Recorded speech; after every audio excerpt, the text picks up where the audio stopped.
ini kayaknya bukan anak biologis ibu ini.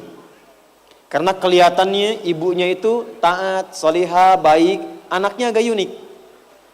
Maka setelah selesai belajar di kelas anak-anak itu, semua pulang, ternyata ibu yang tadi membawa kembali anaknya menyampaikan, Ustadz, saya senang dan terima kasih anak saya bertahan.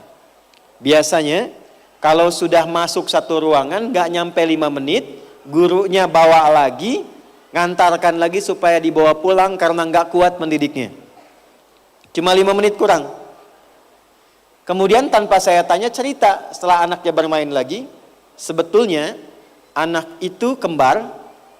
Saya dengan teman saya mengadopsinya untuk menyelamatkan dia, ikhtiar kami dari kebiasaan orang tuanya. Jadi ayahnya itu suka mencuri, ibunya suka mabuk. Jadi saat mengandung itu pun masih mabuk. Makanya ketika dilahirkan untuk menyelamatkan, kedua orang tuanya itu diamankan, anaknya dididik salah satunya oleh ibu tadi. Dan itu tidak mudah mengeluarkannya karena harus dibersihkan. Selain dengan kebersihan pikiran, ya, kemudian kebersihan ibadah, juga yang kedua, yang kotornya mesti keluar, yang baiknya mesti masuk. Karena ketika jadi daging jadi karakter. Baik. Maka itu doa yang pertama setiap pekan supaya minta kepada Allah dilindungi dari semua yang haram sehingga menjadikan sekeluarga itu jadi baik. 2, wa aghnina bi ta'atika am ma'siyatik. Berikan kami kemampuan yang luas untuk menaatimu ya Allah dan menghindari dari maksiat. Izin ya Bu ya, teman-teman yang akhwat. Kita itu kalau cuman karena kemampuan pribadi belum tentu bisa hindari dari maksiat. Bangun tidur sudah bisa maksiat itu. Ya, kalau cek handphone yang kebuka apa? Yang diupdate status siapa? Yang dilihat suami sendiri apa suami orang lain? Kemudian apa-apa yang tidak boleh dilihat terlihat, apa-apa yang tidak didengar terdengarkan. Kalau bukan karena rahmat Allah yang memberikan kemampuan untuk menjaga diri seperti itu, tentu tidak mudah menjaga diri dari perbuatan yang salah. Maka yang tadi itu mendatangkan nanti kekuatan dari Allah untuk menguatkan jiwa tatkala di hadapan pada pilihan yang sulit. Ibu punya suami, gajinya 100 miliar, misal, setahun, tapi tidak ada waktu untuk sholat. Atau gaji 1 juta dalam sebulan, tapi sholatnya bisa enak sambil tahajud. Nggak ada pilihan ketiga ya, ingat ini, saya sampaikan dari awal.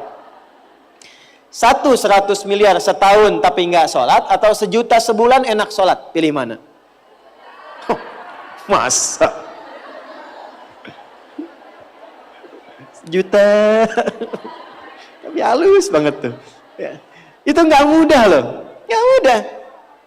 Karena saat tetangganya sudah ganti mobil, di rumah masih motor, kan sudah mulai ya, pelan-pelan. Nah itu kekuatan untuk meminta kepada Allah perlindungan dan kemampuan untuk mengejar yang baik yang Allah ridhai. Yang ketiga, wa bi fadlika amman siwa. Minta semua yang utama. Jadi kalau anak-anak sekolah pengen sama Allah, ya Allah berikan prestasi yang paling utama. Jadi kalau ada yang ranking 1, dia di atasnya lagi, setengah lah misalnya. Yang paling unggulnya, kalau hafal Quran bukan sekedar hafal, kemampuan untuk mengamalkannya. Kalau jadi ibu bukan hanya ibu yang baik, tapi ibu yang paling utama.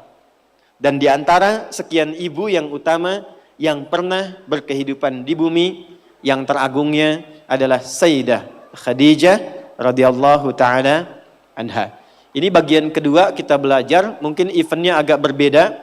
Karena itu saya minta konsentrasi agak lebih fokus, karena biasanya mengajar di masjid dengan panggung seperti ini, itu kesuasana hatinya agak berbeda. Saya mohon tenangkan dulu hatinya, tarik nafas baik-baik, supaya apa yang disampaikan nanti meresap ke dalam jiwa, keluar dari sini mesti dapat sesuatu yang berbeda. Ya, saya tidak ingin masuk dan keluar sama, harus berbeda. Ya, yang sama itu ya sendalnya lah, masuk sendal, keluar sendalnya sama. Ya, baik. Tapi keadaan hatinya mesti berbeda. Sudah siap untuk belajar? Baik ya, bismillah kita mulai. Saya bukan ingin tausiah ya. Saya bukan motivator, bukan memberikan tausiah, tapi saya alim dari ulama memberikan pengetahuan. Harus dibedakan. Baik, kita mulai ke bagian kedua. Teman-teman yang akhwat yang baru bergabung, cek dulu di tayangan pertama sebelumnya, karena saya tidak ingin mengulang supaya waktunya tidak terlampau habis. Siapa Sayyidah Khadijah, nasabnya dari mana, ketemu nabinya seperti apa, sebelum masuk Islamnya seperti apa, itu sudah saya tuntaskan di edisi pertama. Sekarang kita masuk ke bagian keduanya. Bagaimana beliau bisa menata kurikulum dalam kehidupan rumah tangganya yang saat bersamaan bisa diterima oleh Allah dan Rasulnya, dan menempatkan beliau menjadi salah satu perempuan bukan hanya ahli surga, tapi pemimpin perempuan di surga. Dan kurikulumnya sudah diturunkan sampai kita bisa pelajari sekarang. Baik, kita mulai saja dengan cepat. 1.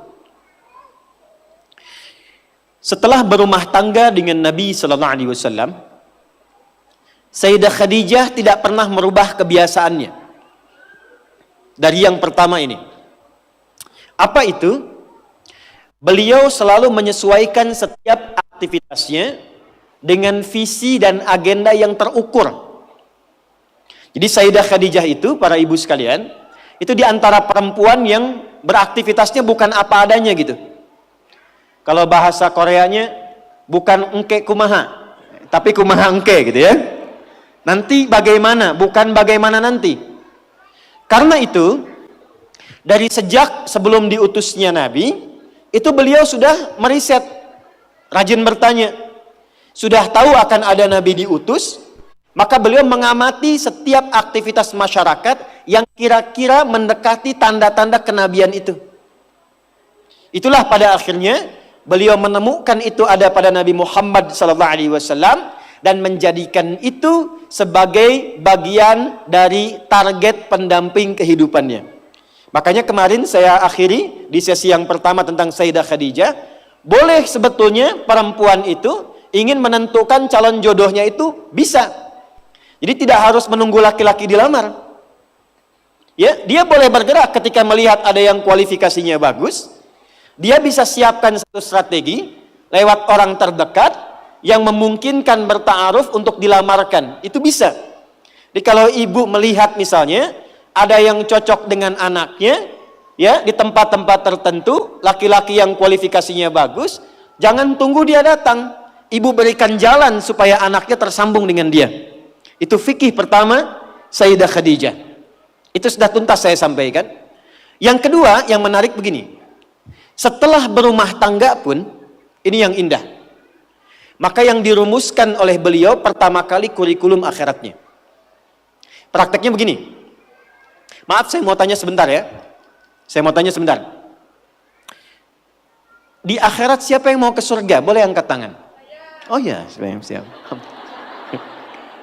Dah, turunkan lagi. Turunkan. Saya jawab ya atau tidak saja. Kita di dunia ini akan meninggal atau tidak? Ya. Berarti ini bukan tempat abadi ya? Tempat yang akan kita tinggalkan. Baik. Biasanya kalau meninggalkan satu tempat pindah ke tempat lain, butuh biaya tidak? Betul kan ya? Butuh bekal tidak? Ingin tempat yang nyaman atau yang biasa? Nyaman ya. Makanya mau ke Sabuga pun kan ke sini. Kenapa datang dari awal-awal? Supaya bisa menempati posisi yang strategis. Kan? Oke. Tempatnya nyaman kan? Tapi apakah datang begitu saja? Kan tidak ya. Ada medannya, ada jalannya, pikirannya, biayanya, macam-macam. Jadi pindah tempat ke Sabuga saja butuh perhatian. Apalagi pengen ke surga. Modalnya bukan lato-lato. Firdaus, nggak bisa. Ya. Maka apa yang dilakukan? Nggak, saya mau ajak jalan berpikirnya dulu. Jadi kita di interdunia saja sudah merumuskan. Ibu kan siapkan ya, anak saya masuk dari TK-nya ini, SD-nya ini, sampai ke kuliahnya. Ingin dapat sesuatu kan? Targetnya dari atas kan? Nah, Sayyidah Khadijah membalik itu. Kurikulumnya ditarik oleh beliau itu sampai akhiratnya. Jadi kalau sekarang pengen ke surga, surga kan ada 8 tingkatan ya. Tertingginya surga Firdaus. Implementasi gampangnya begini. kenapa kita tidak membuat kurikulum surgawi turunkan ke bumi?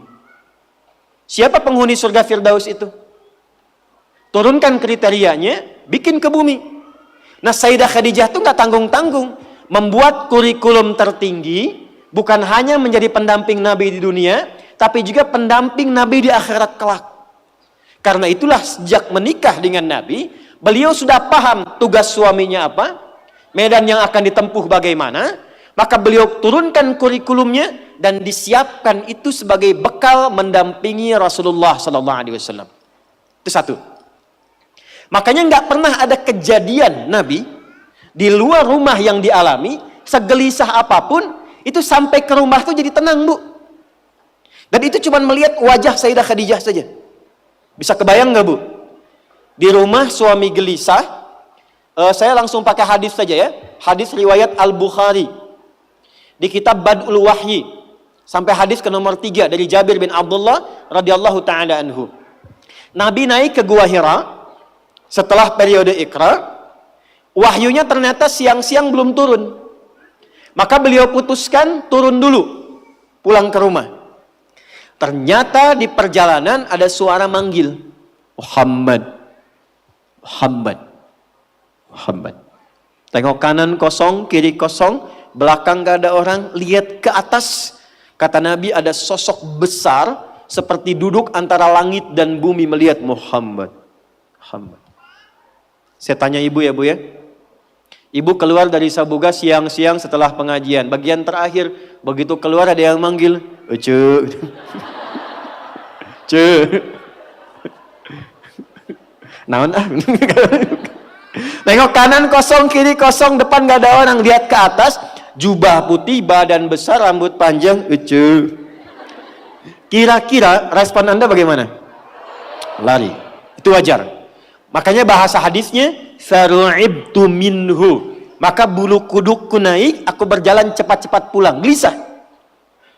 Dan ini periode setelah Iqra. Karena saat Iqra, malaikat Jibril masih nyamar jadi laki-laki. Tapi yang ini menampakkan rupanya, Nabi belum pernah lihat. Maka dengan akumulasi kegelisahan beliau pulang, itu buka pintu rumah, "Zammiluni, zammiluni." Selimuti aku, melihat wajah istrinya. Itu setengah kegelisahannya hilang. Setengahnya. Dan ketika mendengar kata-katanya, diselimuti, bahasa kitanya kurang lebih terjemah yang agak dekatnya, "Suamiku sayang, engkau itu orang baik. Kau menyambung tali persaudaraan, kau membantu banyak orang, kau tidak pernah punya musuh, yakinkan pada jiwamu yang paling dalam, aku akan bersamamu dalam suka dan duka." Kapan terakhir ibu menyampaikan itu pada suami? Dan kata-kata itu luar biasa, mengalirnya dari hatinya, dari rahmahnya. Kan ada sakinah, ada mawaddah, ada apa? Apa beda mawaddah dengan rahmah itu apa? Kalau mawaddah, kasih sayangnya lewat materi. Maddah, ngasih hadiah. Suami tiba waktu lahirnya, ibu masakan kesukaannya, itu mawaddah namanya. "Ayah, selamat milad ya, mubarak, semoga tetap menjadi ayah yang baik, suami idaman," kan? Diberikan makanan, itu muncul rasa sayang, itulah mawaddah. Ibu misalnya sedang cemberut, suami pulang datang, suami senyum, "Mama, Masya Allah, kayaknya kenal ya, ini iPhone 14 misalnya." Nah, itu mawaddah namanya. Tapi maddah, materi, itu pemberiannya fisikal. Kadang-kadang nggak awet, hilang, selesai. Makanya waktu pernikahan, kenapa ada mahar? Dan kenapa dianjurkan yang bisa dipakai? Untuk mengingatkan rasa kasih kalau ada perbedaan pendapat dan perselisihan. Jadi kalau ada sedang beda pendapat, sedang rasa nggak enak, tiba-tiba sholatnya pakai mukena yang diberikan saat akad, itu ingat lagi, luluh hati. Suami pun ingat kembali, luluh hati. Itu hikmahnya. Tapi kadang-kadang nggak abadi. Suami mau sholat, lihat ibu sudah nggak pakai mukenanya, kan sudah berbeda. Maka di saat itulah muncul rahmah. Rahmat itu kasih sayang yang keluar secara dalam dari lubuk hati. Nah, Sayyidah Khadijah punya itu. Dan itu nggak mudah menampilkan itu. Makanya setelah periode itu, apapun yang dialami Nabi di luar, gangguan dari Abu Jahal, keluarga sendiri Abu Lahab, dan abu-abu yang lainnya. Ya, itu saat pulang ke rumah tetap sekuat, sehebat apapun masalah di luar, pulang ke rumah lihat beliau netral semua, tenang lagi. Coba dicek ya. Suami pulang dari kantor, di jalan banyak kemacetan, di kantor banyak masalah. Assalamualaikum, buka rumah, ibu sambut di depan. Ayah, Abi. Coba lihat, kalau masalahnya hilang setengah saja, Ibu Khadijah.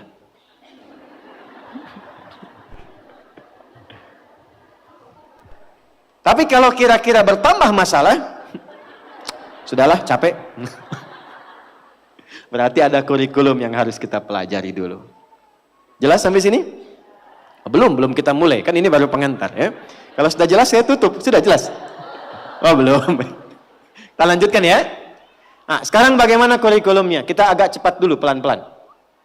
Yang pertama, ibu sekalian, saudariku, dan mungkin yang terhubung live saat ini. Yang pertama, petakan dulu targetnya. Jangan tanggung target akhiratnya. Karena keberhidupan itu kan bukan cuma di dunia. Baik, ada 8 surga. Sesuai dengan tingkat amalan. Surga Firdaus, surga Aden, Jannatul Ma'wa, Darussalam, dan sebagainya. Saya ingin kita sepakat dulu, termasuk yang paling standar, namanya Jannah saja. Al-Baqarah ayat 25, itu surga paling standar. Standar aja kenikmatannya jangan dibayangkan, karena nggak akan sama. Apa yang diminta, klik ada. Wa utubihi mutasyabiha. Mau ke sini, lihat hijab bagus, belum sempat. Karena takut ketinggalan taklim. Begitu keluar, sudah nggak ada. Di perjalanan istighfar meninggal. Masuk surga, pertama masuk ingat lagi jilbab itu. Itu seketika, klik langsung ada di hadapan. Wa utubihi mutasyabiha. Itu surga yang standar, paling bawah. Yang tinggi yang Firdaus. Nah, saya mau sepakati dulu saat ini supaya kita mudah turunkan kurikulumnya. Kira-kira dari 8 ini, Bu, singkat saja. Mau pilih yang mana? Kenapa lemes? Gak apa-apa, standar juga Ustadz, yang penting ke surga gitu ya. Janganlah. Kalau memilih, dalam fikih itu pilih yang paling tinggi. Pilih paling tinggi. Mau kuliah, siapkan. IPK saya mesti 4. Mesti 4. Simpan targetnya 4. Jadi effortnya lebih kuat, lebih banyak. Walaupun gak nyampe, nyangkutnya jelas 3,9, 3,8. Tapi kalau targetnya cuma 2,7, standar. Kalau nggak nyampe, di bawah itu. Kalau Anda pasang surganya surga standar yang biasa-biasa, nanti amalannya biasa-biasa. Dipanggil adzan baru sholat, puasa nunggu Ramadan, ya kan? Zakat nunggu waktunya baru dikeluarkan. Nah, yang repot kalau nggak nyampe ke situ, nanti nunggunya di mana itu, nyangkutnya kemana, itu yang repot. Maka kita sepakati dulu, hari ini kita pilih sama-sama targetnya Firdaus ya. Oke, paling tinggi. Yuk kita turunkan. Mengambil kurikulum Sayyidah Khadijah sebagai perempuan terbaik, teragung yang pernah hidup di bumi. Standar pertama, turunkan target surgawinya. Sudah? Oke. Dalilnya dulu supaya lengkap ya. Quran surah ke-23 ayat 1 sampai 9. Quran surah 23 Al-Mu'minun ayat 1 sampai 9. Pelan-pelan. Nah, setelah ibu dapat, karakternya turunkan ke bumi, Bu. Value-nya, nilainya. Jadi apapun silahkan. Yang penting sifat penghuni surga Firdaus itu sudah sepakat diturunkan ke bumi. Apa yang pertama kali dilakukan, ini yang paling menarik. Kalau Sayyidah Khadijah kan gak perlu diskusi, otomatis ikut Nabi kan? Karena Nabi kan pemimpin yang terbaik. Jelas, Nabi tertinggi diikuti langsung. Tapi kan suami ibu bukan Nabi. Ada yang suaminya Nabi di sini? Tidak ada ya? Karena suami bukan Nabi, suami bukan Rasul, maka di sini pentingnya untuk duduk bersama-sama, memetakan kesepakatan tentang target akhirat ini. Duduk. Pak, nanti apa yang mau kita raih ke depan saat kita berpulang? Sepakat enggak? Kalau kita menginginkan menjadi hamba terbaik, penghuni surga Firdaus. Ya atur aja sama mama deh, gimana mama aja. Nah itu berarti pelan-pelan menyesuaikannya. Tarik lagi, dorong lagi, fokus baik-baik. Oke, sepakat. Kalau sudah sepakat, keluarkanlah kurikulumnya. Di sini kemudian siapkan perannya. Dan ibu nggak usah ragu bu ya, untuk berdiskusi demikian. Karena di Quran, ketika masuk surga itu, ingat Adam dengan Hawa? Bu, Adam pasangannya siapa? Hawa. Ketika dipasangkan dengan Hawa, kalimatnya zauj. Buka Quran surah kedua ayat 35. Wa qulna ya Adamuskun anta wa zaujukal jannah. Ketika akan masuk surga, itu Adam dengan Hawa bersamaan, kalimatnya satu, zaujun. Zauj itu asalnya adalah dua yang saling melengkapi. Jadi nggak tunggal. Dua yang saling melengkapi, tidak tunggal. Contoh begini. Ini tangan kanan ya. Ini kiri. Ini kaki kanan, ini kiri. Kaki kanan dengan kiri itu kelihatannya seperti sama-sama kaki. Yang kanan jarinya 5, yang kiri 5. Tapi ternyata ini baru disebut sempurna fungsinya jika ada pasangannya dan berjalan saling melengkapi. Lihat. Apakah sepatunya sama nggak kanan dengan kiri? Padahal sama-sama kaki kan? Yang kedua, kalau berjalan itu keduanya jalan bersamaan atau gantian? Kanan ke depan, kiri di belakang. Kiri maju, kanan di belakang. Jika Anda memaksakan jalan bersamaan, nggak akan pernah sampai ke tujuan dan bisa terjatuh, ya kan? Yang ingin ditekankan di sini adalah itu sifat zauj. Jadi begitu ada peran yang kanan, yang kiri support. Peran yang kiri, yang kanan support. Kalau Anda menginginkan suami jadi orang soleh, jangan banyak dituntut suaminya. Ibu berusaha menjadi solihah. Sehingga dengan ibu menjadi solihah, energinya kepada suami akan tertarik. Bantu suami menjadi soleh. Sama saya katakan di pengajian para ayah. Jika ingin menjadikan istrinya itu solihah, jangan banyak dituntut. Anda laki-laki jadi soleh, maka aura kesolehan itu akan menebar kepada istrinya.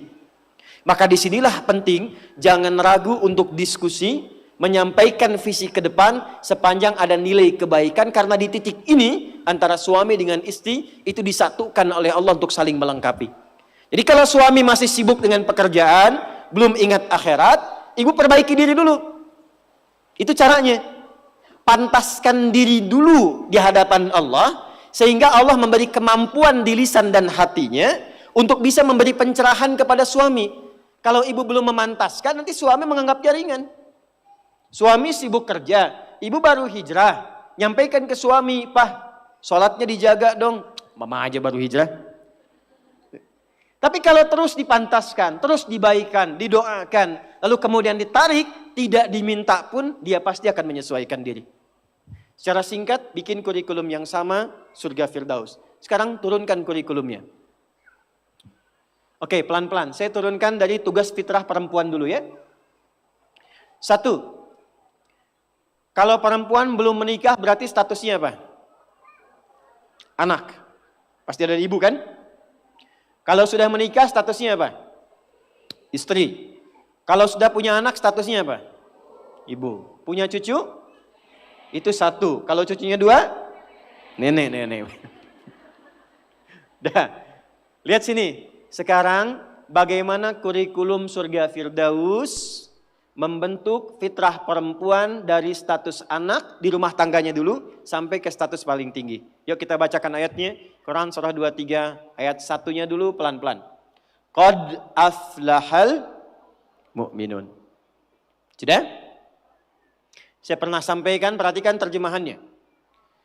Akan menggenggam kesuksesan dan kebahagiaan. Setiap insan beriman itu. Jadi kalau kita sudah beriman, dan imannya digunakan untuk bersikap, bukan hanya dengan akal. Allah jamin, cepat atau lambat akan diantarkan pada kesuksesan dan kebahagiaan. Bukan hanya sukses ya, tapi kesuksesan yang membahagiakan. Suami Anda sukses di pekerjaan, tapi kesuksesan itu tidak membawa kebahagiaan ke rumah. Nyaman gak? Gak membawa ketenangan, nyaman gak? Pilih mana? Kaya tapi gelisah atau miskin tapi tenang? Kaya tapi tenang. Tetap ya pilih ketiga. Lihat baik-baik. Maka lakukan semua dengan pendekatan iman. Kalau sudah pakai iman, bahasa singkatnya niatkan ibadah. Jadi ibu tugas apapun, ya, Anda sebagai anak, sebagai istri, sebagai ibu dan ke atasnya, kalau berperan dalam kehidupan, kalau ada kalimat iman maksudnya niatkan ibadah karena Allah. Maaf dengan kalimat ini.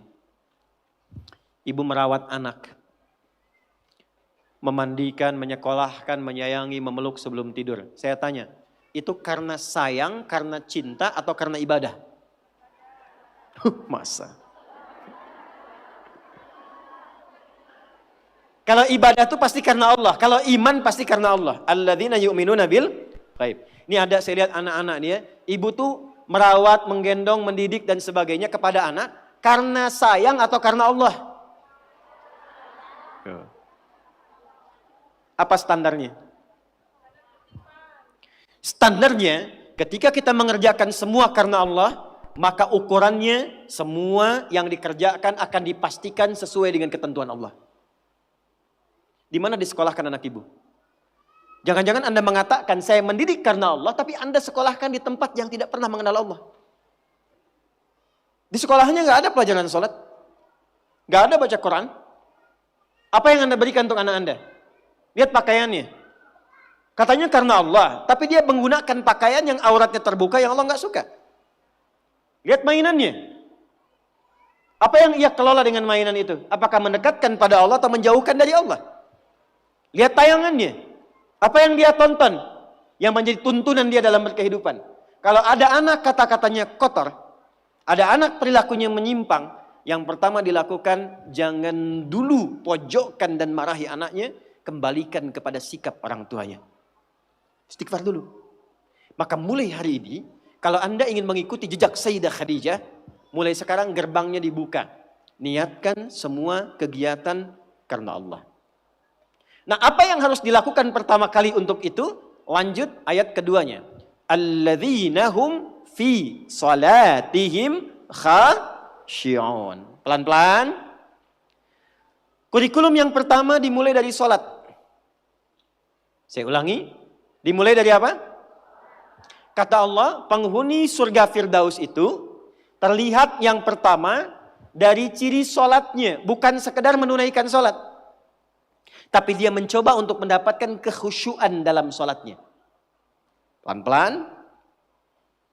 Ini saya belum bicara dengan suami ya. Bicara status ibu dulu. Sebagai istri, sebagai ibu, sebagai anak. Maka kalau ingin levelnya naik, mengikuti jejak Sayyidah Khadijah, maka yang pertama dibangun hubungan dengan Allah dulu. Dalam bahasa Arab, hubungan kuat itu yang sulit dipisahkan disebut dengan silah. Ibu pernah dengar silaturahmi? Silaturahim. Kenapa disebut silaturahim? Maksudnya hubungan perhatian yang kuat, yang saat berpisah pun masih ingat, masih mendoakan, masih mengenal. Di silaturahim yang sukses itu bukan Anda ketemu, Anda nyapa, bukan. Kalau Anda nyapa orangnya ada, wajar. Tapi kalau Anda berpisah masih ingat teman, masih didoakan, masih disupport, itulah silaturahim. Nah, ibadah yang melatih kita terhubung kuat dengan Allah, sehingga dimanapun tersambung dan dijaga oleh Allah, itu disebut dengan sholat namanya. Maka ketika diminta untuk sholat, sebetulnya itu ibadah personal yang Allah inginkan untuk merubah perilaku kita dan pribadi kita supaya lebih dekat dengan Allah. Makanya panggilannya itu bukan panggilan beban, Bu. Bukan panggilan ruku, bukan panggilan sujud. Coba dengarkan kalau orang yang sedang azan, muadzin itu sholat. Ya, azan, maaf, saat sedang mengumandangkan azan. Hayya 'alas shalah. Ayo salat. Setelah itu apa? Hayya 'alal falah. Ayo sukses, ayo bahagia. Falah itu kalau sudah digenggam jadi aflah.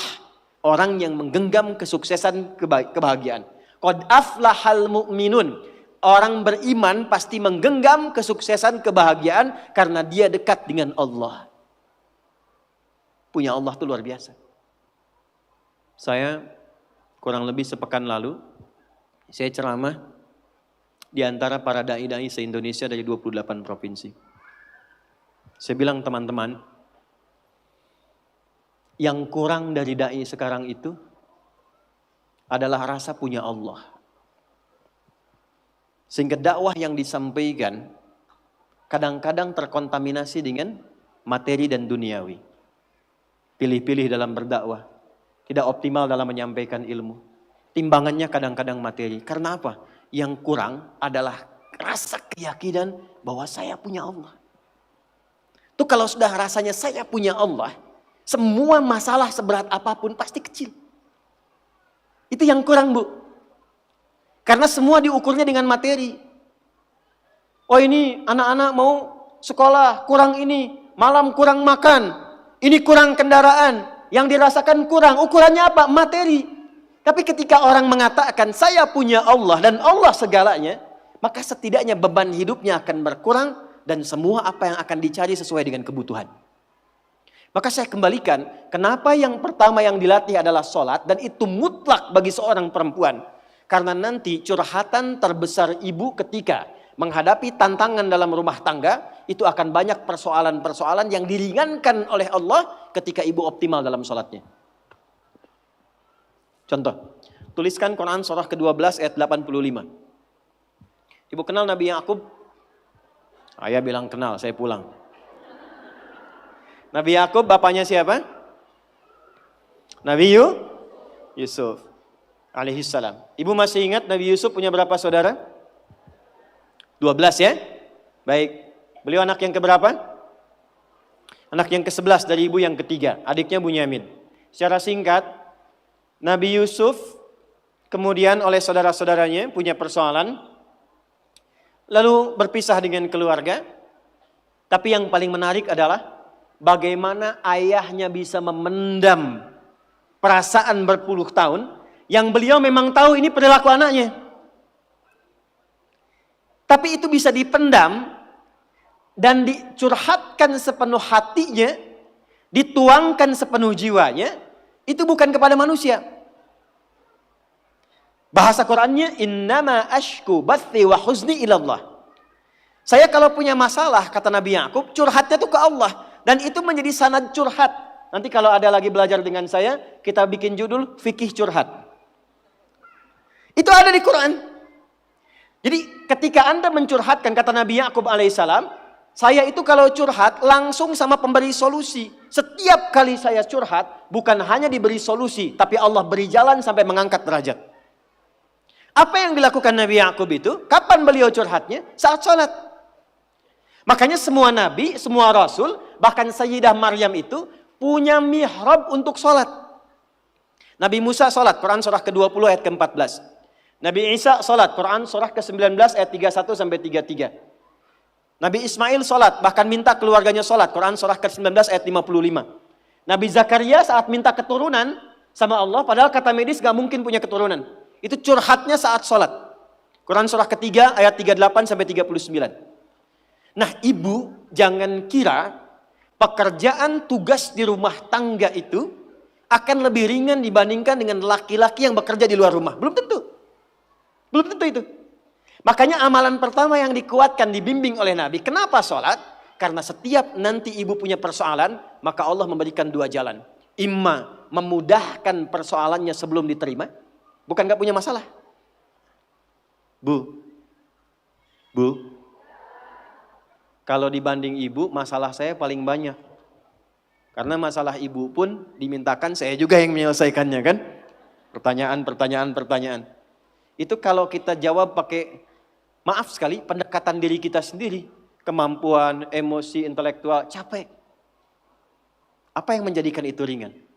Bukan berarti gak punya masalah. Kadang-kadang Allah ringankan masalahnya sebelum dialaminya.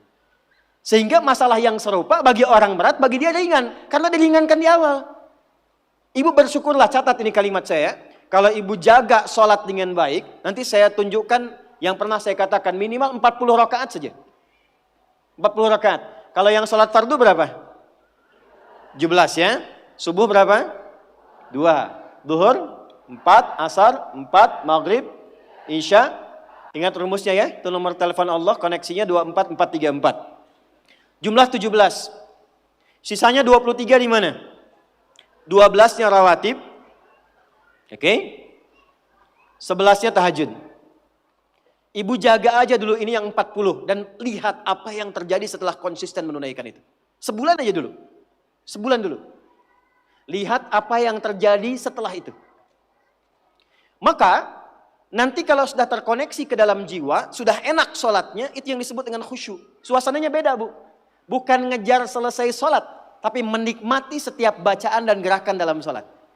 Pernah nggak ada masa-masa ketika sholat enak gitu rukunya? Pernah nggak? Sujudnya nikmat, pernah begitu? Itulah khusyuk. Itu kalau ibu sedang mencapai titik itu kemudian sholat dan minta sesuatu, itu tidak ada sekat yang terhijab yang dikabulkan oleh Allah Subhanahu wa taala. Saya beri bocoran. Ada rahasia tapi ini diantara kita saja ya siang hari ini. Imam Al-Bukhari itu matanya buta, Bu. Dari usia 4 tahun. Usia 2 tahun ayah meninggal, usia 4 tahun matanya buta permanen. Secara medis gak mungkin sembuh. Apa yang dilakukan? Singkat saja, Al-Bukhari kecil menghafal Quran, lalu datang ke ibunya, saya ingin belajar hadis. Kata ibunya, cukupkan dengan Quran dulu, nanti kau kemudian belajar hadis. Pulang berangkat datang ke kamarnya murajaah, ibunya melihat itu, langsung minta kepada Allah masuk ke mihrabnya. Ini rahasia yang ingin saya sampaikan. Mihrab itu tempat khusus yang hanya digunakan untuk ibadah, khususnya sholat. Dan itu bisa mempercepat terkabulnya doa. Dalilnya Quran surah ketiga Ali Imran ayat 37. Paling kiri sebelah bawah di pojok. Mihrab. Bukan hanya di masjid, Bu. Makanya kenapa imam di masjid punya mihrab? Kan imam kalau ngimamin di mihrab kan? Karena imam yang mimpin doa. Kalau imamnya benar, bagus, di mihrab cepat terjawab. Nah ibu tidak harus ke masjid. Di rumah bikin satu tempat.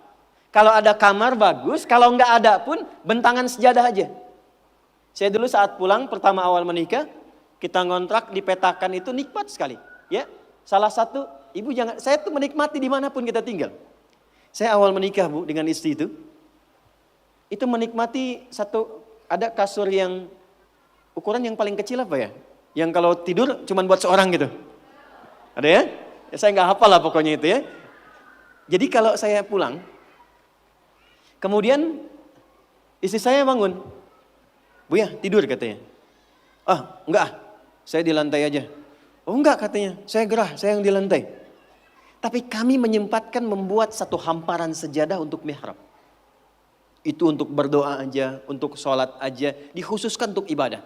Tidak ada satu pun yang diminta kecuali terjawab. Dan sampai sekarang kita nggak pernah membedakan di mana kita tinggal beraktivitas. Tapi dari ujung kepala sampai ujung kaki nyaris tidak pernah beli. Ini saya nggak beli, Bu. Ya, tapi kalau ada yang baru biasanya yang sudah ada saya lepas. Kemarin saya lepas 1 datang 2 peci. Ini nggak beli ini. Sampai ke bawah, sampai ke sendal tuh nggak beli. Ini kacamata kalau ada model baru tiba-tiba datang, saya nggak tahu dari mana. Ujung kepala sampai ujung kaki. Itu mihrab.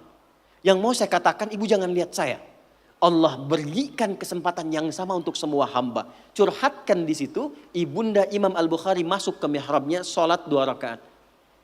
Memohon kepada Allah supaya disembuhkan mata anaknya, berdoa sampai tertidur. Secara singkat begitu selesai sholatnya, tertidur dalam doanya, tiba kemudian anaknya mengalami sesuatu yang luar biasa, sedang murajaah surat Qaf, tiba-tiba terbuka matanya bisa melihat kembali. Jadi ketika ibu sholat dan punya mihrab, jangan dikira itu biasa. Itu yang bisa meringankan suami dalam kesulitan. Ibu siapa yang tahu suami ada yang ganggu di kantornya? Ada yang iseng, ada yang ingin jatuhkan dalam persaingan. Kadang-kadang suami laki-laki, sekretarisnya laki-laki perempuan. Perempuan, ruangan sampingan, ketemu ibu cuma 4 jam, sekretaris dampingi 8 jam. Itu kalau nggak punya filter dalam jiwanya, nggak ada burhan yang ibu titipkan lewat doa, itu nggak mudah. Dari mana ibu bisa pastikan proyek suami itu halal? Dari mana ibu bisa pastikan uang yang dibawa itu benar? Ibu bisa titipkan kepada Allah. Mintakan kebaikan kepada Allah supaya menjaga dalam kebaikan suami ketika bertugas. Itu bisa dilakukan dalam sholat. Ibu sekolahkan anak di SD misalnya. Ibu tungguin atau ibu tinggal? Ditinggal. Ibu yang mengandung 9 bulan. Ibu yang memberikan ASI hampir 2 tahun atau 2 tahun. dididik di baik-baik, sehat, hafal juz amma sebelum sekolah. Tiba-tiba ibu titipkan di sekolah dengan lingkungan yang ibu belum bisa jamin. Jadi baik nggak anaknya? Siapa yang bisa menjaga anak ibu? Kalau ibu jawab Allah, hubungan ibu dengan Allah baik nggak? Demi Allah saya katakan, betapa banyak seorang ibu yang sudah menyiapkan anaknya baik, tiba dia ke sekolah kok anaknya berubah. Kata-katanya jadi nggak betul, perilakunya jadi menyimpang, susah diingatkan. Siapa yang bisa menjaga itu? Saya tunjukkan satu kisah yang luar biasa. Bu, kalau ada 10 rapat, 9 memilih A, yang 1 memilih B. Yang diikuti yang mana? Ini rapat ya. Ada rapat menentukan 2 pilihan. 9 memutuskan A, 1 memutuskan B. Pilih mana? A kan? Yang 9 ya. Tapi yang terjadi, yang 1 yang diikuti, yang 9 ditinggalkan. 10 saudara Yusuf rapat. Yang 9 mengatakan, uqtulu Yusuf. Bunuh aja Yusuf. Penyebab kita itu kurang dapat perhatian dari ayah kan Yusuf. Kalau Yusufnya nggak ada, perhatian ke kita semua. 9 memutuskan bunuh Yusuf.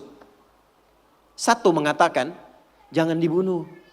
Lemparkan aja ke tempat gelap. Yang penting kan Yusufnya nggak ada. 9 memilih A, 1 memilih B. Dan biasanya setan kalau menggoda itu nggak akan tanggung. Langsung ke tingkat tertinggi. Tapi apa yang terjadi? Yang dipilih ternyata yang 1. Oke, kita sepakat gak usah dibunuh. Lemparkan. Alqihi fi ghayabatil jubbi yaltaqithu ba'da sayyarah. Lemparin aja ke tempat gelap. Apa yang menjadikan mereka terjaga sehingga tidak jadi membunuh Yusuf dan alih-alih membunuh menempatkan di tempat gelap. Ternyata itu adalah doa orang tuanya yang sering menitipkan anaknya kepada Allah. Ibu nganterin anak ke sekolah, dititipkan gak sama Allah? Atau cuman bye-bye, salaman, lepas, tinggal, pulang? Titipkan bu, doakan. Di sekolah kami, dari mulai PAUD, pendidikan anak usia dini, di KB, itu hari pertama bukan cuma ibunya, ayahnya mesti ngantar. Datang, hal pertama yang dilakukan anaknya untuk membisikkan di telinga ayahnya akan bekerja. Ayah, doakan ya Nanda belajar. Ayah, Nanda doakan sukses bekerja, tapi tolong jangan cari rezeki yang haram ayah ya, yang dibawa ke rumah. Itu dibisikkan oleh anak yang usia 4 tahun. Dan tidak ada adegan yang terjadi kecuali air mata yang berlinang, memeluk, mencium, kemudian pamit. Dan itu menjaga. Itu menjaga. Perbaiki sholat dulu bu. Nah nanti dari sholat itu, ibu nggak bilang pun nanti Allah tanamkan kepada anak, kepada suami segala kebaikan. Itu kurikulum pertama. Saya sering ceritakan di berbagai tempat, seorang anak yang gak pernah mau sholat. Saya ngasuh pesantren dulu di Jakarta. Seorang ibu datang, wajahnya sendu mengatakan, Ustaz, anak saya gak mau sholat. Sekolahnya apa bu? SMP. Ibu udah ingatkan berkali-kali. Sudah gak usah diingatkan lagi. Malam ini ibu sholat aja. Di kamar anak ibu, masuk ke kamar anak ibu, sholat di sampingnya, gak usah diminta bangun. Sholat di sampingnya, lalu mohon kepada Allah, ya Allah engkau titipkan dia dalam rahimku. Aku yang mengandung, aku yang melahirkan, aku yang merawat. Ringankan hisabku di akhirat kalau memang jauhnya dia dari Allah karena sebabku. Ibu minta sama Allah, gak usah bangunkan, gak usah ingatkan. Nanti 3 hari lagi, ibu kesini lagi, kita lihat apa yang terjadi. Hari ketiga, dari kejauhan, ibu itu teriak gembira, Ustaz, saya masih ingat. Dan membawa seplastik nasi uduk. Wah ibu kok senang sekali. Anak saya sudah sholat. Kok bisa saya bilang. Ternyata malam tadi, di malam ketiga dia bangun, dia peluk ibunya, dia minta maaf. Maafkan Nanda ma, maafkan Nanda ma. Saya dengar mama berdoa, maafkan saya. Saya tuh bukan gak mau sholat, tapi kan papa juga gak pernah sholat. Tuh. Papa kan gak sholat juga. Akhirnya dari situ kemudian bermaafan, anaknya mulai mau belajar. Demi Allah saya katakan, setelah peristiwa itu bukan hanya anaknya dibimbing sholat oleh salah seorang santri dari kami, tapi minta dibimbing untuk menghafal Quran. Sejak saya meninggalkan pesantren untuk diteruskan oleh santri berikutnya, anak itu sudah hafal kurang lebih 2 juz. Dari yang tidak pernah sholat, jadi pelaku sholat dan hafal Quran 2 juz. Mungkin sekarang sudah khatam 30 juz. Sholat. 2, saya cepat. Jangan cukupkan soleh sendiri bu. Karena sama-sama ingin ke surga Firdaus, kan ada suami, ada anak-anak. Maka pesan yang pertama penghuni surga Firdaus itu, yang dipesankan bukan dunianya, tapi akhiratnya. Contoh, suami mau berangkat, biasanya ibu pesan apa? Hah? Hati-hati ya Pak, gitu kan? Ya, sukses ya. Pernah nggak ibu bilang pertama kali yang disampaikan, ayah jangan lupa sholat ya? Pernah nggak? Tuh. Sekarang hari apa? Yang ke masjid siapa? Laki-laki perempuan? Yang ke masjid suami ibu, yang ke masjid laki-laki. Pernah nggak ibu siapkan pakaiannya? Pernah, bagus. Pernah nggak siapkan parfumnya?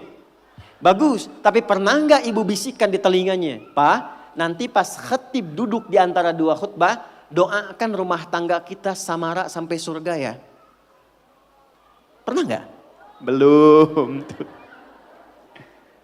Padahal di situ ada pesan kuatnya. Di situ ada hikmah indahnya. Ini ternyata sholat itu ketika dimunculkan ciri pertama, kita kemudian tebarkan ke semua anggota keluarga. Anak-anak yang di pesantren boleh angkat tangan. Siapa ibu yang anaknya di pesantren? Boleh angkat tangan. Oke, turun lagi. Suka nelpon kan ya? Nanya ya? Baik, yang pertama ditanya apanya? Apa kabar? Bekal cukup? Belajar bagaimana? Ya, baru jangan lupa sholat ya. Balik, telepon, sudah sholat belum? Akhiratnya dulu. Kan penghuni surga Firdaus. Sudah sholat belum? Sudah belajar, baru makan. Tutup di akhir, jangan lupa ranking 1 ya. Turunkan. Dan ini akan menjadi pembeda Bu. Saya 97 masuk pesantren, ayah saya meninggal. Ibu apa adanya, kalau saya cerita kita berhenti ta'lim. Jadi saya agak percepat. Saya jaga komitmen sholat ini sampai satu ketika bekal habis. Mungkin ibu saya lihat ini. Karena ibu saya biasanya tak pernah meninggalkan saya live pasti lihat. Bekal habis saya lari ke wartel, saya telepon. Ma, bekalnya habis. Apa jawab ibu kami? Dan saya tahu itu nggak ada bekal. Kata ibu kami, sabar ya nak. Mungkin setelah ini Allah akan bantu, mungkin ada yang datang membantu dan seterusnya. Sabar dulu. Iya mah, tutup, bismillah, sabar. Itu nggak nunggu lama keluar dari wartel, datang paman ngasih uang saku untuk sebulan. Dan itu bukan 1-2 kali terjadi. Ketika ibu menitipkan curhatnya kepada Allah, membangun konektivitas dengan anak dan suami serta keluarga, yang linknya tersambung ke Allah, maka Allah akan berkenan menjaga di setiap keadaan tanpa celah sedikit pun. 2, agak cepat. Masih poin sholat dulu. Subuh jam berapa tadi?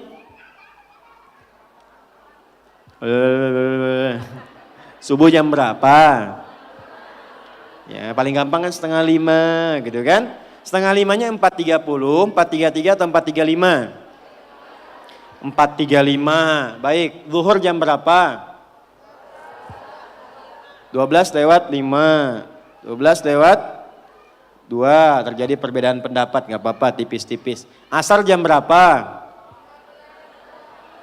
15:20, maghrib jam berapa? Isya jam berapa? Baik, baik. Anak-anak sekolah jam berapa? 10. Tidur jam berapa? Suami kasih untuk belanja tanggal berapa? Hafal ya untuk dunia ya. Bu, kalau cuman hafal waktu sholat itu iman standar. Surganya standar. Penghuni surga Firdaus, dia menyiapkan sebelum waktunya. Oleh karena itu pulang dari sini, jangan sampai di rumah nggak ada jadwal sholat Bu. Print out, bikin. Saya suka tempelkan di dinding rumah, di kamar, kadang-kadang di meja makan. Sehingga begitu yang terlihat sebelum nunggu menu makan, waktu sholat. Jelas? Oke. 2. وَالَّذِينَ 'anil lagwi mu'ridun. Agak cepat. 3. وَالَّذِينَ هُمْ عَنِ اللَّغْوِ مُعْرِضُونَ. Agak cepat. 4. وَالَّذِينَ هُمْ عَنِ اللَّغْوِ مُعْرِضُونَ. Agak cepat. Kita nanti akan bahas 3 saja. Walladzina hum, orang-orang yang menginginkan surga Firdaus itu, anil lagwi, dari hal yang tidak penting, yang tidak ada manfaatnya, mu'ridun, dia hindari.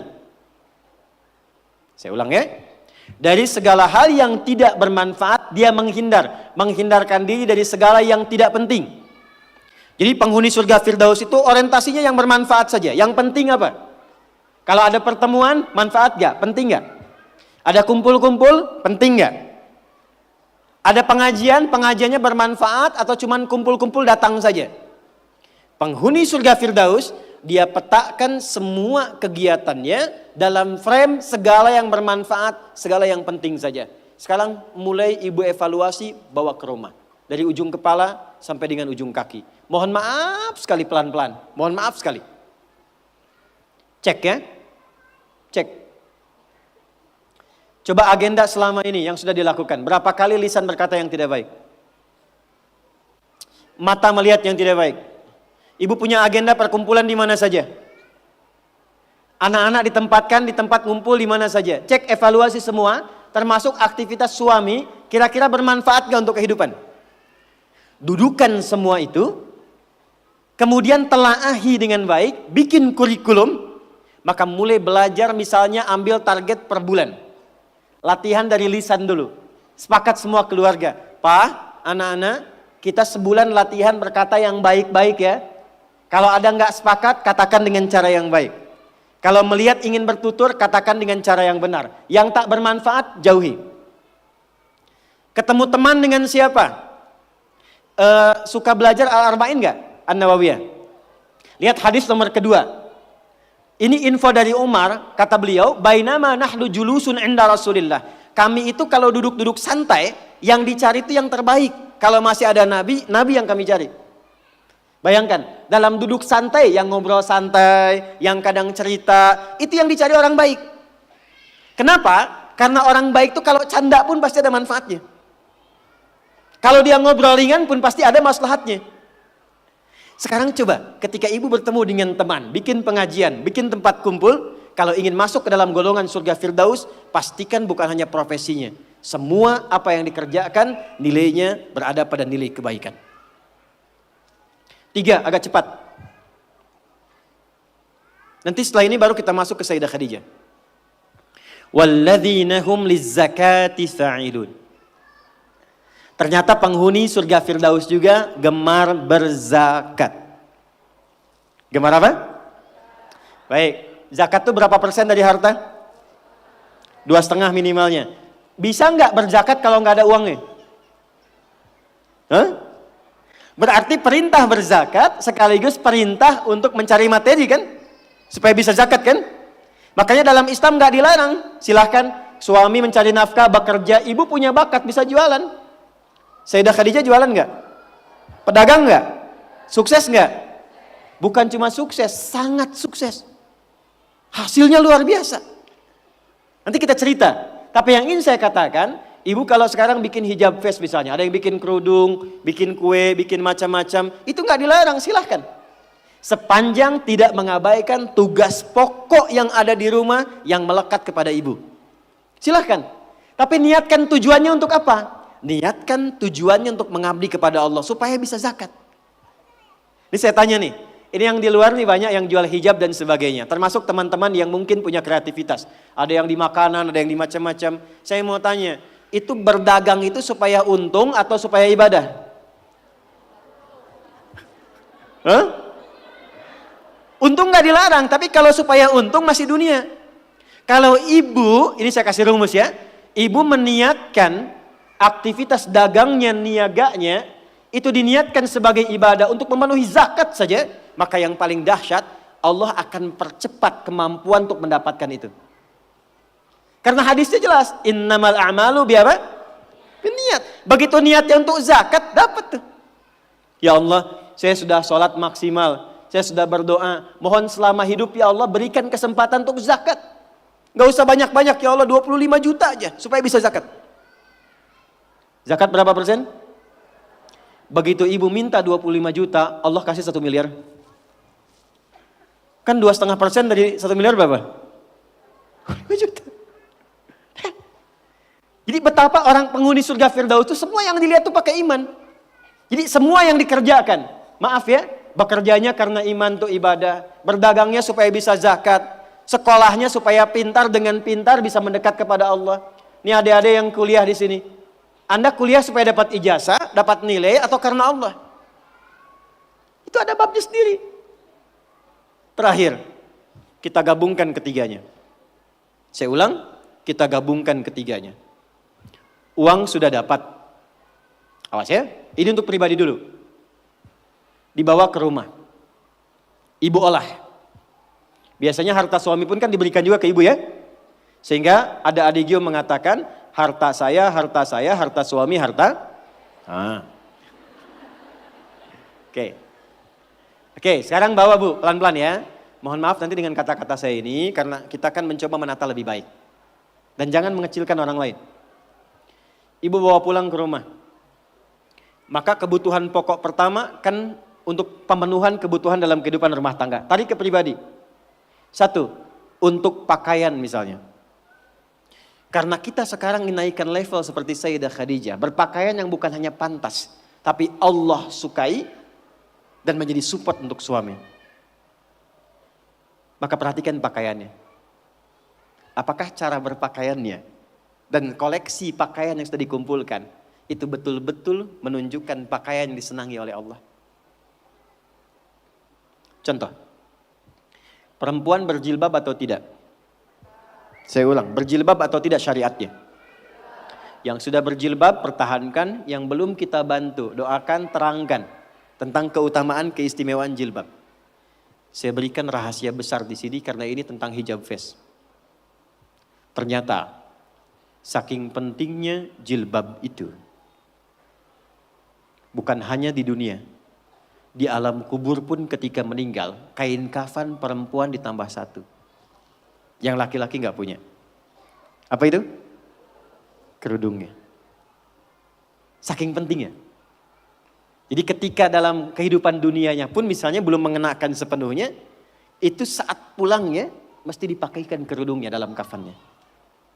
Sebetulnya apa fungsi jilbab itu? Yuk, kita tarik dulu pelan-pelan. Buka Quran surah ke-33 Al-Ahzab ayat 59.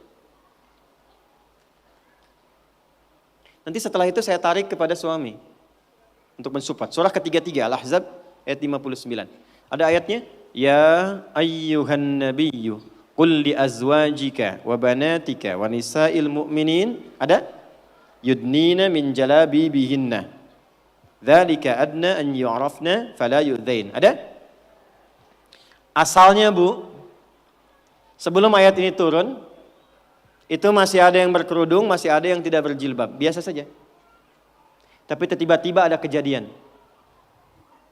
Perempuan muslimah malam-malam ingin ke toilet diganggu oleh preman-preman Madinah dari Yahudi. Maka dilaporkan kepada Nabi, turunlah ayat ini. Maka Allah sampaikan, ya ayyuhan nabi, wahai Nabi, qul li azwajika, mulai hari ini sampaikan pada semua istrimu, wa banatika, anak perempuanmu, dan nisa'il mu'minin, bukan cuman perempuan, nisa'il mu'minin, perempuan-perempuan yang memang merasa punya iman, yang yakin dengan anugerah Allah. Yudnina min jalabibihinna, mulai detik ini kenakan jilbab oleh mereka. Dzalika adna an yu'rafna, maka ketika jilbab dikenakan, aku akan perhatikan sebagai identitas untuknya. Di identitas ibu sebagai perempuan di hadapan Allah itu, salah satunya ketika ibu mengenakan jilbab yang dikenakan itu. Dengan model apapun. Tapi belum berhenti ayatnya, belum berhenti. Perhatikan kalimatnya. Asa ayyurafna, maka ketika dia kenakan jilbab itu, semua mesti kenali. Dialah perempuan yang beriman. Fala yu'dzain, dan setiap laki-laki yang beriman mesti punya komitmen melindungi dan menjaganya. Jadi ketika ibu kenakan jilbab itu kami yang laki-laki, yang pria-pria mukmin ini, itu terikat dengan komitmen kepada Allah. Kalau ibu ada yang ganggu, ada kesulitan, kami mesti bantu. Itu asalnya. Di Allah turunkan ayat hijab, jilbab itu bukan sekedar ingin menutup, tapi memberikan kemuliaan pada perempuan. Dan ini fikih jarang diketahui laki-laki juga. Jadi ketika ibu ke pasar nih ya, kesulitan misalnya, beli beras sulit, terlihat ibu pakai jilbab tuh. Itu laki-laki itu yang melihat itu langsung respon bantu. Dan Allah jadikan itu mengikat dalam fitrah hati setiap insan beriman. Itu poinnya. Sekarang ingin saya katakan, ketika Allah memberikan hadiah yang sangat luar biasa dan mengistimewakan, diambil gak? Diambil gak? Maka perhatikan, kalau di era Sayyidah Khadijah hasil niaganya diserahkan untuk dakwah Nabi, maka di era kita dibalik. Apa yang dihasilkan oleh suami, diolah oleh istri perempuan, ada pendapatan dari istri dikumpulkan, coba dari situ kreasikan untuk membeli atau mendapatkan sesuatu yang Allah sukai. Punya anak perempuan, apa yang Allah sukai dari perempuan ini? Ibu kalau nggak percaya silakan ya, kasih makanan yang halal, kasih pakaian yang paling benar, nanti cek, masukkan dia ke sekolah Quran. Demi Allah saya katakan, tidak tunggu lama, dia akan cepat mendapatkan hafalan Qurannya. Karena ibu menyiapkan dia untuk mendapatkan kalam Allah dengan penampilan yang Allah sukai. Jelas? Oke. 4, sekarang kita masuk kurikulumnya.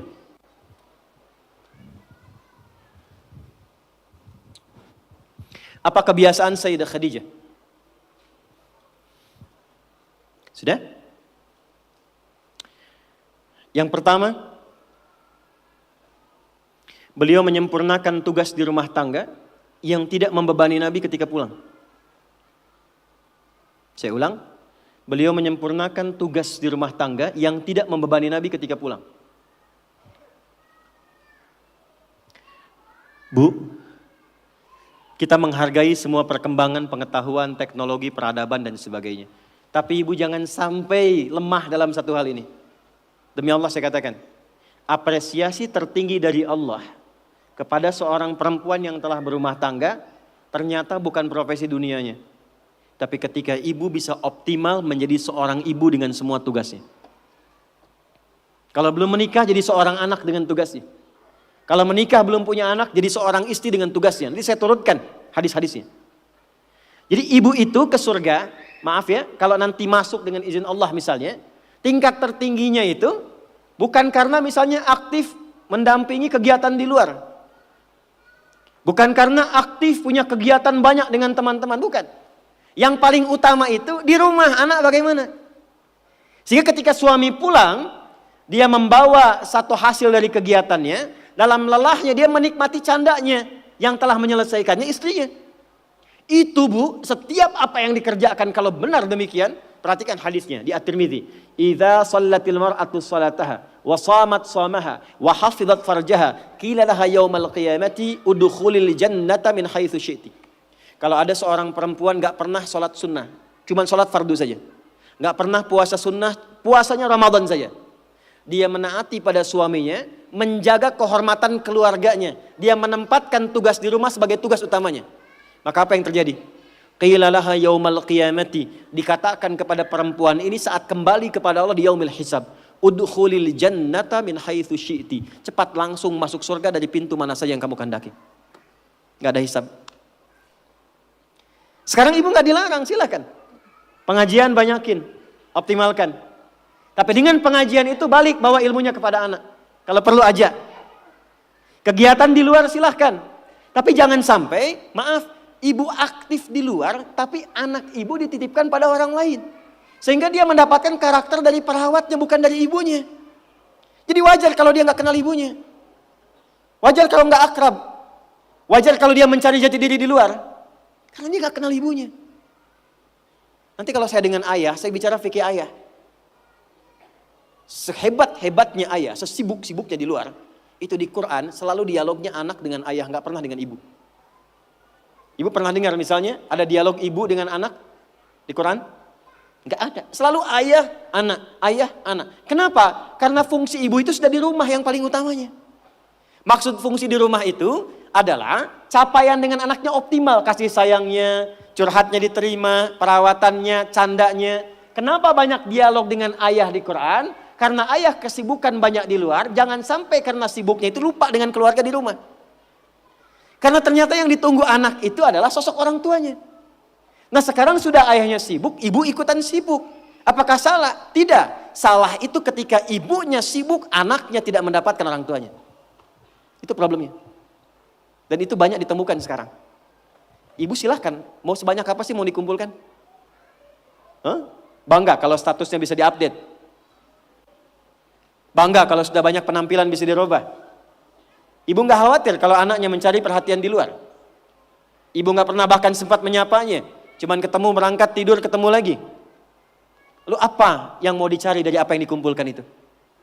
Saya ini kalau pulang, sejak saya punya anak pertama, sekarang punya anak yang kelima, tidak pernah saya pulang nyampe rumah dipanggil dengan panggilan yang biasa teman-teman panggil. Ustadz, Kiai, Syekh. Gak pernah saya pulang datang rumah, Kiai, gak ada. Ustadz. Dari dulu anak saya ketika saya pulang datang, dia tunggu, bahkan ada yang nunggu sampai jam 11 malam. Anak usia 3-4 tahun nunggu sampai jam 10, jam 11. Buya kapan pulang? Saya kalau kemanapun ada tas bu yang saya bawa. Di dalamnya ada hasil karya anak kami yang paling kecil. Dia gambar-gambar lama, kasih love. Kemudian kasih kayak orang-orangan dia gambar. Dia tuliskan, minta tolong kepada kakaknya nomor 2 yang perempuan. Tuliskan, I love you Buya. Dan dia cuma tunggu ayahnya. Yang dia pengen bapaknya. Jadi begitu pulang ke rumah, dia tunggu, dibuka pintunya, Buya. Gak pernah dia panggil Ustaz gitu. Gak ada. Ya, main kuda-kudaan yuk. Ya udah jadi kuda kita jam 11 malam. Tidur. Tapi itu yang indah. Dan itu sesuatu yang sangat luar biasa. Nah, Sayyidah Khadijah itu sebelum Nabi pulang itu sudah khatam. Makanya kita belum pernah dengar kan kisah cerita Fatimah merewelkan Nabi. Pernah nggak? Umi Kulsum merepotkan Nabi? Nggak ada. Dan selalu silent kisahnya. Pulang ke rumah itu selalu kisah di rumah itu tenang. Nggak ada satupun bab problem rumah tangga Nabi dengan anak. Nggak ada. Siapa perannya? Sayyidah Khadijah, karena beliau mengerti optimalnya harus dari beliau. Sehingga ketika suami pulang nggak ada diskusi beban lagi yang bertambah untuknya. Silahkan punya aktivitas di luar rumah. Tapi ibu akan dimuliakan sebagai seorang ibu, anak dan istri ketika pulang kembali ke akhirat kelak. Itu satu. 2, saya agak cepat sekali. Yang pertama prioritas keluarga bu, anak. Untuk ibu ya. Selanjutnya, harta. Mohon maaf sebesar-besarnya. Sayyidah Khadijah, walaupun mendapatkan penghasilan dari aktivitas dagangnya, tidak pernah menjadikan bagian harta beliau hanya untuk dikuasai bagi pribadinya. Dan gak pernah ada perjanjian pranikah misalnya. Ya Muhammad SAW, saya nikah punya harta segini ya. Kalau nanti ada kejadian ini jangan diambil ya, gak pernah. Apapun yang diusahakan, maka dikumpulkan menjadi satu untuk mensupport cita-cita mendapatkan yang tertinggi di hadapan Allah. Ibu apapun yang didapatkan kalau punya penghasilan, pendapatan dan sebagainya, dudukan jadi satu sebagai harta keluarga bersama. Rumuskan untuk anak-anak. Anak pertama mau kemana? Bikin tabungan, bikin persiapan. Anak kedua seperti apa? Anak ketiga bagaimana? Bicara dengan suami. Maka ini diantara ciri yang pernah diajarkan oleh Sayyidah Khadijah. Sekalipun dagangannya cukup banyak, tapi semua yang dihasilkan untuk mensupport kegiatan yang diarahkan pada tujuan yang sama. Surga. Jelas? Oke, yang terakhir. Ini saya pun mengakui saya agak kurang di sini. Sehingga kalau istri saya lihat juga, insya Allah nggak akan protes. Meluangkan waktu untuk diskusi. Bicara ngobrol. Saya ulang ya. Meluangkan waktu untuk diskusi, bicara, ngobrol yang saling menguatkan, bukan mengungkit kekurangan. Tuh. Nabi Muhammad sibuk gak? Sibuk gak? Banyak tantangan gak? Tapi ketika pulang ke rumah, ngobrolnya itu dengan Sayyidah Khadijah selalu yang baik-baik, yang romantis, yang saling menguatkan. Gak pernah ada satupun kalimat tercatat di dalam lisan Sayyidah Khadijah, kenapa sih begitu sibuk? Datang ke rumah cuma bawa masalah. Kenapa sih gak punya waktu? Kenapa sih banyak kegiatan di luar? Tapi ketika pulang ke rumah, aku selalu mendukungmu. Nabi mengatakan kegiatanku ini, dan ini. Aku akan berangkat ke sini menemui si fulan. Baiklah, siapkan, optimalkan, Allah pasti melindungi. Sehingga semua kegiatan, beban yang dirasakan, itu ketika berangkat gak sendirian. Jadi beliau pun dalam sendirian pun merasakan aura-aura Sayyidah Khadijah. Mau berangkat kerja, merasakan pesan dari istri. Pulang dari situ, ditinggal pun istri merasakan pesan dari suami. Ini yang harus dioptimalkan. Dan ibu, apa yang terjadi? Ketika dimanapun suami beraktivitas dengan pola seperti ini, maka Allah menjaga ikatan pertalian rumah tangganya, sehingga dijaga dari sifat-sifat rentan yang kemungkinan bergeser atau menodai kehidupan rumah tangganya. Maaf, ini bahasanya agak halus ya. Jadi kalau ada godaan dari pihak lain itu tidak mudah untuk mendapatinya, karena kalimat istri sudah sampai pada jiwanya. Sepeninggal beliau pun ketika Sayyidah Khadijah meninggal, itu kemimpinya terbawa. Karena kenapa? Dialognya nyambung. Khadijah, Khadijah, Khadijah. Tuh. Ke bawah. Bisa nggak menciptakan suasana itu? Jadi kalau kita simpulkan, satu, tingkatkan hubungan dengan Allah lewat skema sholat dengan baik. Yang kedua, jadi ibu yang paripurna yang memperhatikan keadaan anak, keluarga dengan sempurna. Sekalipun ada aktivitas di luar, pastikan yang di dalam baik dulu. Yang ketiga, pintu dialog yang dibuka untuk saling menguatkan dengan pasangan. Itu terjaga, itu optimal, istiqomah aja Bu, 3 itu sampai dengan meninggal. Maka silahkan tunggu panggilan pulang. Ya ayyatuhan nafsul mutmainnah, irji'i ila rabbiki radiyatan mardiyah, fadkhuli fi ibadi wadkhuli jannati. Baik, saya akhiri ke ujungnya. Saya berikan waktu nanti 10 menit kalau ada yang ingin bertanya apa saja. Karena ini saya terakhir kali untuk membimbing di sini. Ya, saya harus berikan pernyataan bahwa mohon izin mungkin ini bagian terakhir dari ta'lim saya. Pada ibu semuanya, dan besok saya akan berangkat ke Jepang, membuka sekolah di sana. Ya, dan di sini mungkin ini bagian terakhir kita akan berjumpa sebelum Ramadan. Nanti setelah Ramadan kita tata lagi ya. Nah. Sebelum Ramadan, betul kan? Ya, Ramadan tanggal berapa nanti? Tanggal 1. Tanggal 1, kalau 23 batal 22 hari. Tanggal 1 Ramadan. Nah, pelan-pelan ya. Ramadan gunakan dengan baik kurikulumnya untuk menerapkan apa yang tadi disampaikan. Jadi saya tidak ingin pulang dari sini lupa dengan sholat. Ya? Yang kedua, maaf sekali maaf. Pulang cek lagi ya. Pakaian, harta dan sebagainya itu saling menguatkan. Kalau bisa begini, Bu, izin ya, maaf, ini bagian terakhirnya. Sayyidah Khadijah tuh nggak sendirian. Beliau punya partner, teman dialog. Kalau bisa cari teman-teman yang baik, saling mengingatkan.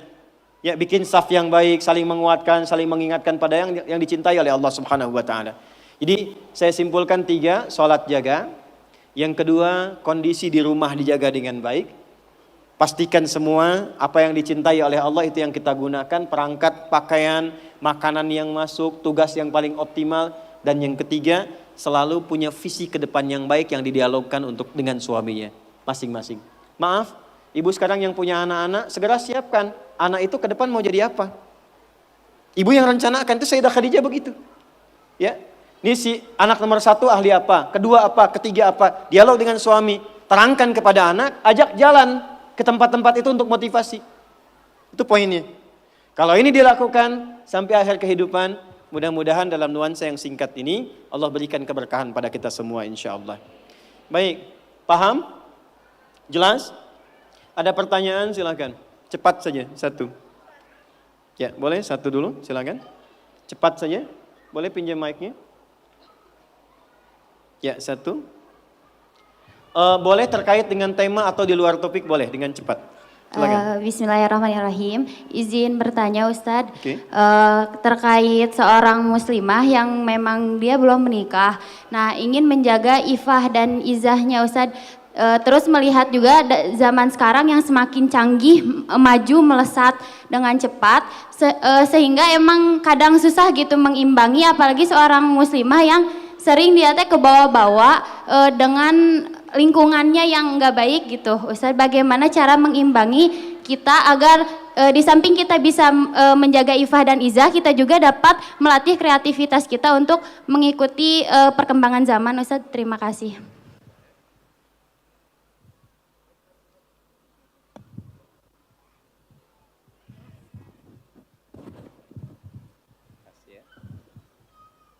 Saya jawab dulu. Yang pertama begini. Saya bacakan dulu hadis Nabi sallallahu alaihi wasallam. La taqumus sa'atu, dalam perjalanan waktu nanti akan ditemukan suasana. Pertama, taqarubuz zaman. Waktu semakin cepat berlalu. Jadi setahun kayak sebulan, sebulan kayak sepekan, sepekan kayak sehari, dan sehari cepat sekali sekilatan waktu. Terasa nggak sekarang? Kayaknya baru kemarin, sekarang ketemu lagi kan? Oke, teruskan. Taqarubul aswaq, pasar mudah diakses. Terjadi percepatan digitalisasi. Dulu berangkat ke pasar pakai angkot, gitu kan? Kemudian turun, beli sesuatu. Sekarang klik, datang ya. Di masa-masa itu akan terjadi seperti apa yang Anda sampaikan. Kata Nabi, tantashirul fitan, godaannya makin banyak. Fitan itu jama dari fitnah. Dari pergaulan, dari perpecahan, dari hoax, dari polarisasi, yantashirul kadhib, banyak manipulasi. Maka dalam suasana itu apa yang Nabi bimbing kepada kita untuk menjaga dalam kebaikan. Satu, pilih teman-teman terbaik. Suhbatus salihin. Kalau di perempuan, suhbatus salihat. Pertama bagaimana? Misal, lihat apa yang sekarang porsinya kita kerjakan. Anda sebagai mahasiswi misalnya, ketika berangkat cari teman-teman yang baik, yang kira-kira mendekatkan kepada Allah. Pintar, saleh, baik, bisa punya visi yang sama-sama yang baik. Sehingga apa dengan teman-teman yang baik ini? Maka jika kumpulannya ada, minimal dia akan saling menjaga. Maka Imam Nawawi menulis satu kitab, isinya 1896 hadis, tentang petunjuk menemukan orang-orang yang baik. Dikenal dengan nama Riyadus Shalihin. Oke? Di Riyadus Shalihin ini yang pertama, beliau mengajarkan satu, maka setiap kita mesti punya visi dulu, program yang kita jaga. Contoh, misalnya Anda ingin jadi apa nih untuk yang Anda jaga, Anda banggakan di hadapan Allah sampai pulang. Misal, saya mau pulang kepada Allah dengan kebanggaan rutin tahajud. Saya mau pulang kepada Allah dengan kebanggaan sebagai ahli Quran. Saya pengen pulang kepada Allah dengan kebanggaan misalnya ahli sedekah. Maka dari sini bikin program. Siapkan. Saya sambil kuliah menghafal Quran. Saat akan dieksekusi, cari teman yang baik. Identifikasi siapa teman-teman yang kira-kira bisa diajak separtner dengan program yang Anda siapkan. Maka ketika Anda temukan itu, ngobrol, jadikan satu, ikuti bareng-bareng, bikin schedule dalam keseharian. Saling mengingatkan. Bikin grup misalnya, bisa tahajud sama-sama, saling mengingatkan. Bisa telepon, saling setoran. Ketemu misalnya di tempat yang sama, yang dibicarakan dalam kebaikan. Konsisten dengan itu semua. 3, ketika terfikir akan berbuat yang menyimpang, maka kata para ulama, bayangkan seketika akan diwafatkan. Contoh, ada pergaulan yang tidak bagus, diajak ke tempat yang kurang baik. Ketika akan Anda hadir ke tempat itu, bayangkan seketika Anda diwafatkan oleh Allah Subhanahu wa taala. Maka kalau kita bisa keluarkan, punya kurikulum, programnya disiapkan, punya teman yang baik, niatnya diperbaiki, dan terjaga dari maksiat, insya Allah dengan konsistensi seperti ini, itu akan terjaga dan tidak akan terpengaruh dalam setiap perkembangan zaman. Tahu ikan di laut ya? Warnanya banyak kan? Tapi tidak pernah asin kan? Kenapa? Karena dia punya prinsip dalam beraktivitas. Maka dimanapun Anda beraktivitas, kalau Anda punya prinsip sebagai seorang muslimah, punya capaian target yang harus diraih, dijaga dengan teman-teman yang baik, maka insya Allah saya kira semua akan saling mengingatkan dan tidak menjaga Anda sendirian terombang-ambing dalam keburukan. Jelas ya? Allahu ta'ala a'lam bis-shawab. Silakan. Agak cepat. Saya dengar, ya. Bismillahirrahmanirrahim. Assalamualaikum warahmatullahi wabarakatuh. Waalaikumsalam. Pertama-tama izinkan saya mengucapkan alhamdulillah. Baik. Karena pada akhirnya saya bisa menanyakan ini langsung dengan Pak Ustadz Gurundat. Baik, terima kasih. Saya di November, maaf ini urusan pribadi ya. Di kalau November 2002 saya Sultan, di izin Bu, Ya, pribadinya untuk Ibu atau boleh orang dengar? saya sepribadi. Kalau pribadi yang kira-kira kalau orang dengar menjadi kurang bagus, nanti Ibu boleh sampaikan terpisah. Enggak apa-apa. Baik ya? Saya beri sesi Oh, iya. nanti Oh, iya. supaya Ibu bisa sampaikan terpisah setelah ini. Baik ya? Terima kasih, Boleh ya? Pak Ustadz. Ya, Assalamualaikum silakan ke warahmatullahi belakang. Salam. Assalamualaikum Ustadz. Salam. Ana min Malang, fil hakikoh ana uridu adhaba ila Misra wa asta'adda darasna ma sadiqatina fil Misra sanatain walakin qadarullah fi akhirih ijaz syahadati raba ala sanatain. Summa Ustadz akhirih ana darastu fil jami'a funnun. Nah. Summa sami'tu qala sadiqi ya Ustadz hadani shalah as-su'al yakni limada jika sholat bisa merubah kehidupan seseorang, lantas mengapa? Mohon maaf ibu-ibu, ini pertanyaan teman-teman saya. Lantas kenapa seorang mungkin marbot atau takmirul masjid la ghaniyun ya Ustadz? Oh. Hada sya'urtu bil huzn wa hada soal yubtiluni bakam tulisannya kadalik. Wa ana mutawatir la astati ajibu hada soal kadalik Ustadz. Alhamdulillah. طيب بعد من كنا تريدنا أن تسألنا باللغة العربية فلا بأس. Syukran Ustadz. عفوا. So you can ask me with any languages that you want to speak. If you want to ask with English, okay, inshallah. Even in Arabic, inshallah, I will answer. Even in Japanese, watashi wa Indonesiano wa desu. Even in France, bonjour, comment ça va? Ça va bien. Even in Tagalog, komasta ka mabuti? Even in Bangladeshi, kamu naso baluashi? Ini beliau tanya, singkatnya begini. Ya, saya senang belajar bahasa. Jadi saya kalau mau dakwah ke negara itu tertentu, saya pelajari bahasanya. Jadi saya mau ke Jepang, saya belajar bahasa Jepang. Ya, saya mau ke Eropa, saya pelajari. Ini teman kita, adik kita bertanya, kenapa marbot masjid itu nggak kaya? Kalau memang Islam itu datang untuk merubah kehidupan seseorang. Pertanyaannya yang mau dirubah itu apanya? Karena mindset seseorang berpikir, kalau berubah itu selalu penampilan materi. Sedangkan Islam itu datang bukan untuk merubah materi. Tapi mempercepat dan memberikan keberkahan pada tujuan berkehidupan. Perhatikan baik-baik, ada 4 pilihan dalam berkehidupan. Silahkan gunakan. 1 dengan kedudukan, 2 dengan harta, 3 dengan ilmu, 4 dengan tenaga. Dan itu ada babnya. Kalau Anda ingin dengan kedudukan, jangan tanggung yang paling tinggi. Cita-cita diplomat jadi menlu sekalian. Cita-cita di birokrasi jadi presiden sekalian. Ya, jangan tanggung, jadi yang paling tinggi. Nanti ada babnya, ada fikihnya. Ya, namanya Kitabul Imarah namanya. Kitab ke-33 di Sahih Muslim. Ada 54 topik. Topik ke-33-nya adalah tentang tata kelola negara. Kalau ingin kaya, jangan tanggung. Raih tingkat ketiga sekalian. Tingkat pertama tuh kaya, kedua kaya banget, ketiga kebangetan kayanya. Dan semua sahabat dapat level itu. Nanti ada kurikulumnya di Al-Bukhari, Kitabul Buyu', kitab tentang tata kelola niaga. Tidak pernah ada sahabat Nabi. Kemudian tabi'in dan generasi setelah itu yang mengamalkan bisnis dengan metode itu, tidak pernah mereka berdagang dan kembali modal, nggak ada. Mereka selalu kembali untung. Nggak ada dagang kembali modal, kembali untung. Abdurrahman bin Auf, Utsman bin Affan. Yang pertama tadi Amr bin As, Umar bin Khattab dan sebagainya. 3, ilmu. Ilmu jangan tanggung, jadi pakar di bidangnya. Utsman lihat, oke, yang di birokrasi Amr, saya di harta. Tapi Ali melihat, Utsman sudah ngambil harta. Amr sudah ngambil kedudukan, saya pilih ilmu, passion saya di ilmu. Maka yang diperdalam ngaji. Abu Hurairah ikut, Salman ikut. Jadi kebanggaannya itu bukan ketika kaya, tapi ketika dia punya ilmu yang bertambah. Dan itu yang dia bawa bekalnya menghadap Allah. Kemudian yang paling menarik, ilmu sudah diambil oleh Ali bin Abi Thalib, Abu Hurairah. Harta diambil passionnya oleh Utsman. Kedudukan diambil oleh siapa? Umar bin Khattab. Ya, kemudian Amr bin As. Maka Bilal melihat, dari 4 ini tinggal 1, tenaga. Maka beliau dedikasikan hidupnya untuk mencari ridha Allah yang merubah hidupnya dengan tenaganya. Dengan tenaganya. Maka yang dipakai azan. Allahu Akbar, Allahu Akbar. Selesai azan, Nabi langsung komen. Bilal langsung like, sahabat langsung share. Dan kita subscribe sekarang. Apa komen Nabi? Aku dengar suara terumpah kaki Bilal di surga.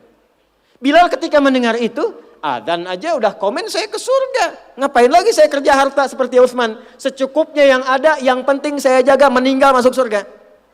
Itu fikihnya. Maka dari sini muncul fikih marbot. Jadi kalau Anda ingin jadi marbot untuk mencari dunia, Anda salah tempat. Anda harusnya datang ke Hijab Fest, lihat orang jualan, pelajari itu, besoknya jualan jilbab.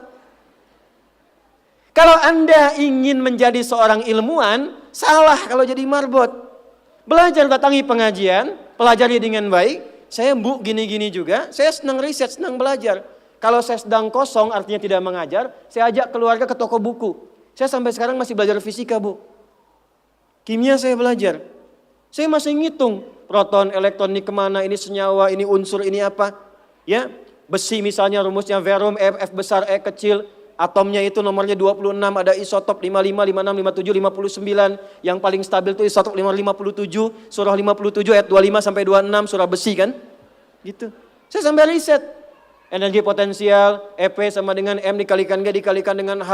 Kalau potensi kita bagus jadi kinetik, setengah M dikalikan V kuadrat. Gabungkan EP kemudian dengan EK menjadi energi mekanik, dipakai kemana aja. Karena passion saya di pengetahuan. Jadi kalau ditanya saya nyambung. Saya cuma gak bisa main lato-lato aja. Orang tanya saya hukum musik. Saya gak semudah lisan mengatakan halal, haram, tidak. Saya riset Bu. Sampai ke notasinya. Apa jenis musik, apa karakternya. Dari syair sampai ke sekarang. Sampai ke notasi. Itu saya pelajari.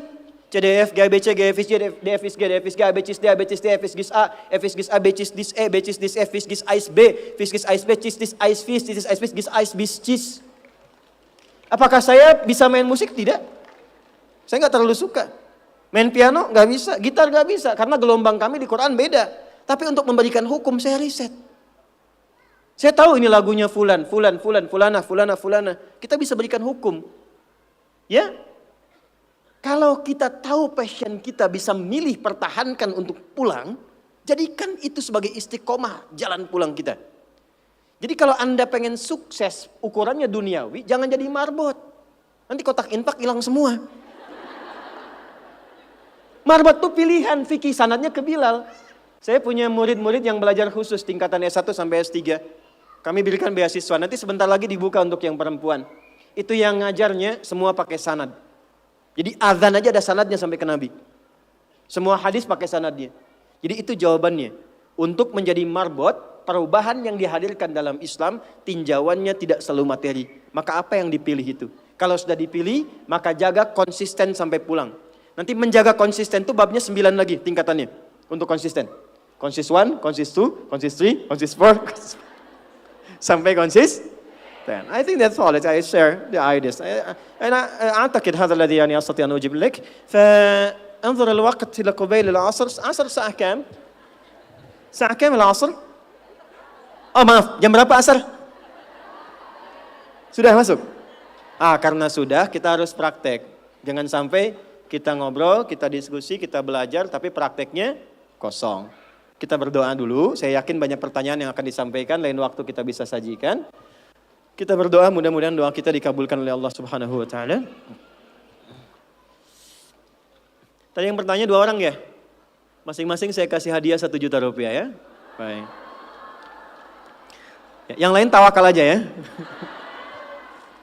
Ayo kita berdoa, mudah-mudahan doa kita dikabulkan. A'udzubillahi minasyaitonirrajim. Bismillahirrahmanirrahim.